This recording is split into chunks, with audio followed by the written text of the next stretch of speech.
Hello बच्चों, let's read the question. Question हमसे यहाँ पे बोल रहा है वास्तविक संख्याओं के समुच्चय R में एक संबंध R1 इस प्रकार परिभाषित है कि a, b belongs to R1 के लिए a प्लस ab क्या है ग्रेटर देन 0, जहाँ a और b किसको निरूपित कर रहे हैं यहाँ पे वास्तविक संख्या R को। और R1 हमें बताना है यहाँ पे कि R1 स्वतुल्य समित है लेकिन संक्रामक नहीं है। तो इसके लिए हल करते हैं प्रश्न को। यहाँ पर इसके लिए जो मुख्य अवधारणा है वो देख लेते हैं हम यहाँ पे। मुख्य अवधारणा, तो मुख्य अवधारणा में हम क्या उपयोग में लेंगे बच्चों? एक संबंध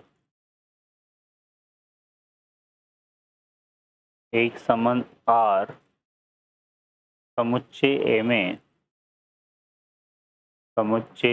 A में परिभाषित है तो संबंध R सबसे पहले अगर हम बात करें स्वतुल्य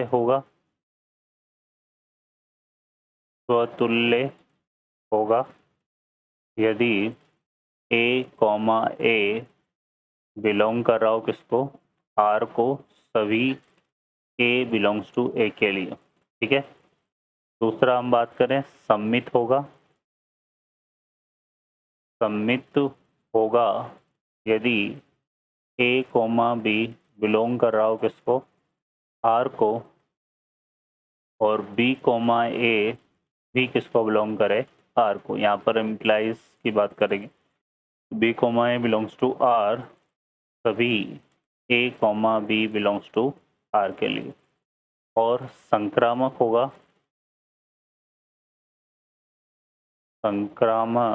होगा यदि a, b बिलोंग कर रहा हो R1 को, b, c बिलोंग कर रहा हो R को, तो इम्प्लाइज दैट a, c किसको बिलोंग करना चाहिए? R को।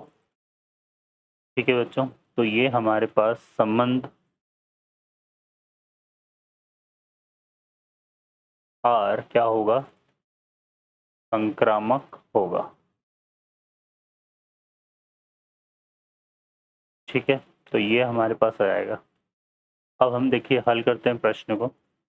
तो इस प्रश्न में हमें एक संबंध दिया हुआ है R1 जो कि किस तरह से परिभाषित है? क्रमिक युग्म a, b बिलोंग कर रहा है R1 को, इम्प्लाइज दैट यहाँ पे दिया हुआ है 1 प्लस ab ग्रेटर देन 0, और a और b जो है वो किसको बिलोंग कर रहा है यहाँ पे? वास्तविक संख्या R को। ठीक है बच्चों, तो यहाँ पर बच्चों हमें क्या दिया हुआ? देखिए इस तरह से अगर हम प्रश्न को हल करते हैं, सबसे पहले किसकी बात करेंगे? स्वतुल्य की।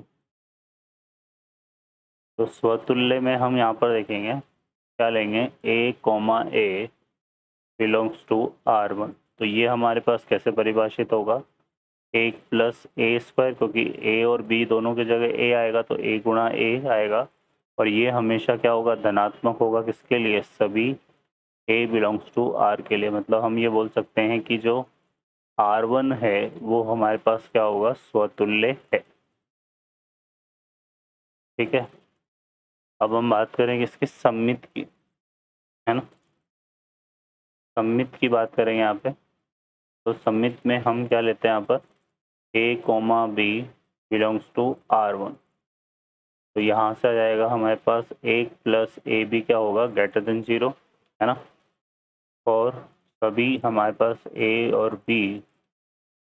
ठीक है, अब इसको हम जो है ना ऐसे भी लिख सकते हैं 1 प्लस बी गुणा a ग्रेटर देन 0 लिख सकते हैं सर, है ना? तो ये हमारे पास क्या बन गया? b, a belongs to R1 और सभी a, b belongs to R1 के लिए। ठीक है बच्चों, अब हम बात करते हैं इसकी संक्रामक की। संक्रामक में हम 3 अवयव को लेकर के बात करते हैं। तो a, b किसको बिलोंग कर रहा है? R1 को। ठीक है, तो इससे हमारे पास क्या बनेगा? 1 plus A be greater than 0। फिर हम लेंगे यहाँ पे b, a belongs to R1, तो इससे क्या मिलेगा हमें? 1 प्लस b, c आएगा, sorry, bc greater than 0। Then implies that हम यहाँ पे लिखे 1 प्लस AC ग्रेटर देन 0 हमेशा क्या होगा, सत्य नहीं है, हमेशा सत्य नहीं है। ठीक है, उदाहरण के लिए हम यहाँ पे क्या करते हैं, जैसे हमने A बराबर क्या ले लिया 1, B बराबर हमने ले लिया 1/2 और C बराबर हम ले लेते हैं क्या, -1। ठीक है, तो यहाँ से अगर हम देखें तो हमारे पास क्या आ रहा है, 1 प्लस AB अगर हम निकालें तो ये कितना आएगा, 1 प्लस 1 इंटू, तो ये तो ग्रेटर देन 0 आएगा क्योंकि 1 इंटू 1/2 ही आएगा, तो 1 प्लस 1/2 0 से बड़ा हो गया। और फिर हम यहाँ पे क्या निकालते हैं, 1 प्लस BC, तो 1 प्लस BC करेंगे तो यहाँ पे 1 प्लस क्या आएगा, देखो 1 इंटू या -1 इंटू 1/2, यही तो बनेगा, है ना। तो ये कितना आ रहा है, 1 माइनस 1/2 आ रहा है, जो कि क्या है, ग्रेटर देन 0 है। बट अब अगर हम यहाँ पे क्या करते हैं, 1 प्लस AC करेंगे तो ये आएगा 1 प्लस -1 इंटू 1 जो कि 0 है, तो ये हमारा ग्रेटर देन 0 नहीं है। इसका मतलब हम ये बोल सकते हैं कि R1 संक्रामक नहीं है, संक्रामक नहीं है। तो अपने को यही सिद्ध करना था यहाँ पे, क्या कि R1 जो है वो स्वतुल्य है, सममित है, लेकिन संक्रामक नहीं है। आशा करता हूँ बच्चों हल आपको समझ में आया होगा। Best of luck, thank you.